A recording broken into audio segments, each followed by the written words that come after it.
बिस्मिल्लाहिर्रहमानिर्रहीम, अस्सलाम वालेकुम। तो आज है हमारी तीसरी क्लास जिसमें हम सीखेंगे कि बिटकॉइन और ऑल्ट कॉइन में फ़र्क क्या है। बिटकॉइन मतलब सबसे पहला कॉइन जो है ना वो है बिटकॉइन। अब जिन लोगों को क्रिप्टो करेंसी का नहीं पता ना, बिटकॉइन का नाम उन लोगों ने ना सुना होगा। अब बिटकॉइन सबसे बड़ा कॉइन है, किंग है, ऐसे समझो। मैं स्टार्ट से बताता हूँ कि 2009 में बिटकॉइन आया था और सतोशी नाकामोटो ने इसको बनाया था।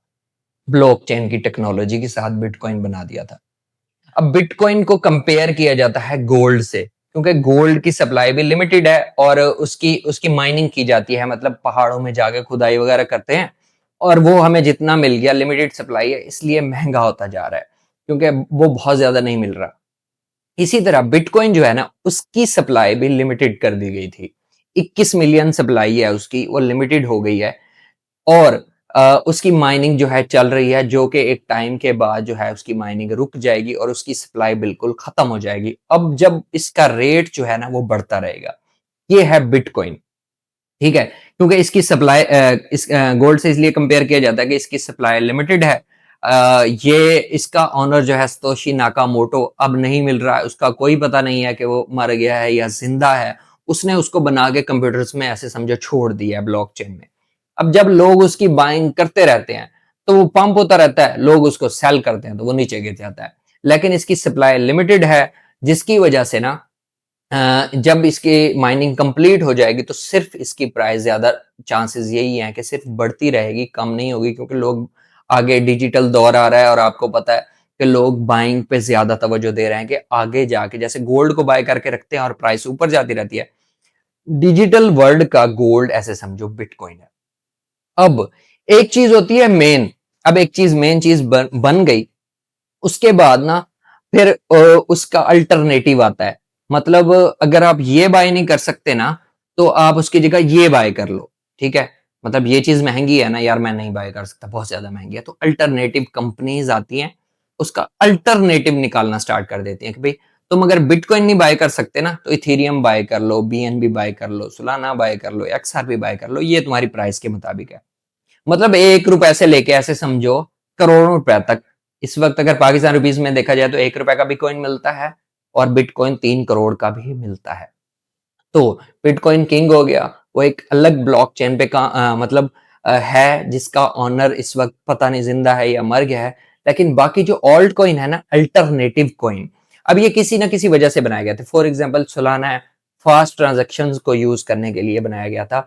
मतलब सोलाना की ब्लॉकचेन बिटकॉइन की ब्लॉकचेन अलग है, ठीक है? सोलाना की ब्लॉकचेन बनाई गई थी कि ट्रांजैक्शंस जो हैं बिटकॉइन को भेजने में अगर 5 मिनट लगते हैं ना, तो सोलाना की ब्लॉकचेन पे अगर हम भेजेंगे तो हमें 1 मिनट लगेगा। एक एग्जांपल दे रहा हूं।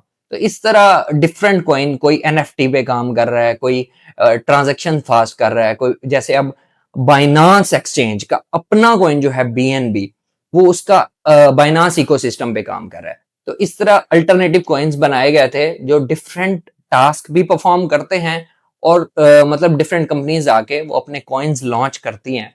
उसके बिटकॉइन के बाद जितने भी कॉइन्स आए वो सारे अल्टरनेटिव कॉइन है, ऑल्ट कॉइन है। उसको मतलब हर बंदा बाय भी कर सकता है, सस्ता भी है, वो भी ऊपर जा सकते हैं। जैसे इथेरियम एक टाइम पे 100 $150 का था, तो अब जाके वो $4000 पे चल रहा है। इसी तरह बिटकॉइन 2009 में देखा जाए, 2010-9 में, तो $1 से भी कम था, लेकिन आज उसकी प्राइस आप देख सकते हो कि 1 लाख से भी, $1 लाख से भी ऊपर है। तो बिटकॉइन को समझो कि वो किंग है। उसके बाद जब कंपटीशन में कंपनीज आती रहती हैं, हर बंदा कहता है अब आप भी अपना कॉइन बना सकते हो और एक्सचेंज पे लॉन्च कर सकते हो कि ये मेरा कॉइन है। जाहिर सी बात है, उसमें लोग अगर इन्वेस्ट करते हैं तो आपको भी प्रॉफिट होगा और जो अर्ली बाय करेंगे उनको भी बाद में प्रॉफिट होगा। तो ये हैं अल्टरनेटिव कॉइन्स जो उनके मुकाबले में आए थे। हम एक चीज मतलब एक मोबाइल की एग्जांपल लेते हैं, आईफोन है। अब आईफोन आया, अब आईफोन इस वक्त 5 लाख का अगर बन गया, तो जाहिर सी बात है जो दूसरे लोग हैं वो कहते हैं यार आईफोन तो नहीं बाय कर सकता। तो कहते हैं कि भाई आप ओप्पो बाय कर लो, आईटेल बाय कर लो। आईफोन हो गया बिटकॉइन, बाकी जितनी भी नीचे कंपनीज चल रही हैं वो हो गई ऐसे समझो ऑल्ट कॉइन। इथेरियम को हम ऐसे समझो सैमसंग के साथ कंपेयर कर लेते हैं। तो इस तरह बाद में पहले एक कंपनी आई बिटकॉइन ऐसे समझो, बाद में डिफरेंट कंपनीज आ गई ऑल्ट कॉइन। अब हम कोई भी बाय करके उसको बाइंग सेलिंग कर, इसमें अच्छे कॉइन्स भी हैं, बुरे भी हैं, ये हम आगे जाके देखेंगे कि कौन से कॉइन हमें बाय करने चाहिए या कौन से कॉइन नहीं बाय करने चाहिए। अब हमारा कंप्लीट हो गया कि क्रिप्टो करेंसी क्या है, ब्लॉकचेन क्या है। आज मैंने आप लोगों को बताया कि बिटकॉइन और ओल्ड कॉइन में फर्क क्या है, और इसके बाद हम नेक्स्ट जो प्रोसेस है वो आगे सीखेंगे फोर्थ क्लास में। आगे इसको लेते चलेंगे इंशाल्लाह, काफी सारी ज्यादा क्लासेस हो जाएंगी। छोटी छोटी वीडियोस अभी बना रहा हूँ, लेकिन आगे वीडियोस बड़ी आएंगी।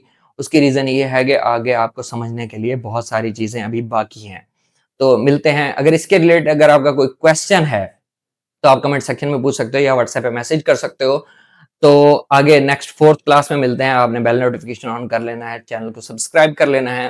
अगर वीडियो अच्छी लगी तो लाइक करना है। मिलते हैं नेक्स्ट वीडियो में, नेक्स्ट क्लास में। अल्लाह हाफिज।